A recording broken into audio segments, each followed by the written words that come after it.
le retour au principe de Schengen, le retour à la maîtrise de notre frontière extérieure, c'est essentiel. C'est ce qui nous permet de traiter individuellement les cas et d'assurer les mécanismes de réinstallation et de relocalisation. Nous avons aussi évoqué au cours de ce Conseil la question de la Libye, parce que, en même temps que nous nous efforçons de trouver une solution politique en Syrie, que nous faisons en sorte d'aider les pays qui font face à l'afflux de réfugiés au Moyen-Orient, en même temps que nous avons fait ce que nous avions à faire pour protéger notre frontière extérieure en Méditerranée orientale, nous avons aussi la Libye qui peut être un chaos et offrir aux passeurs, aux trafiquants de toutes sortes, l'occasion, là aussi, de mettre des populations entières en danger et ensuite de faire arriver en Europe, en Italie ou à Malte, des dizaines de milliers de personnes. Donc nous avons à la fois, sur le plan politique, réaffirmé notre soutien au gouvernement libyen. Le ministre des Affaires étrangères s'est entretenu d'ailleurs avec le Premier ministre libyen il y a quelques heures, M.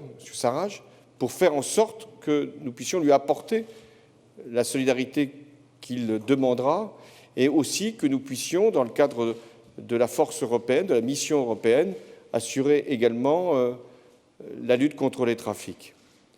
Donc sur cette question des réfugiés, nous avons travaillé ensemble, nous avons cherché ensemble la solution et nous l'avons présentée ensemble au Conseil européen.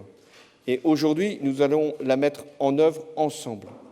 C'est le message que je voulais porter à l'occasion de ce Conseil, qui a traité beaucoup d'autres questions, mais une qui est notre propre sécurité, la lutte contre le terrorisme, et les ministres de l'Intérieur qui, là encore, travaillent ensemble pour emmener l'Europe vers plus de protection, plus de sécurité, plus de coordination en matière de renseignement, d'identification d'un certain nombre d'individus, de lutte contre le trafic d'armes, de lutte contre le blanchiment.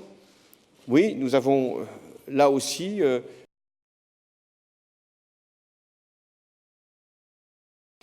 je veux aborder un autre sujet que l'actualité nous amène, la question des révélations sur les sociétés au Panama. Là encore, depuis plusieurs années, nos ministres travaillent ensemble pour lutter contre la fraude fiscale, contre l'optimisation fiscale, contre les paradis fiscaux. Et nous avons progressé.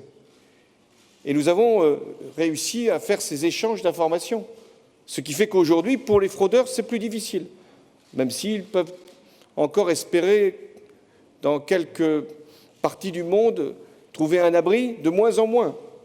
Et comme le disait M. Schauble, finalement, ce qui a été révélé est une bonne nouvelle, parce que nous pourrons encore traquer davantage la fraude, les fraudeurs, et faire en sorte que nous puissions mettre en œuvre les procédures.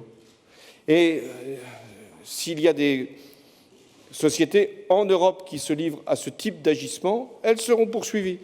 C'est pas simplement notre devoir, c'est notre obligation, y compris pour assurer notre propre sécurité. Et je pense au blanchiment, justement, d'argent de tous les trafics.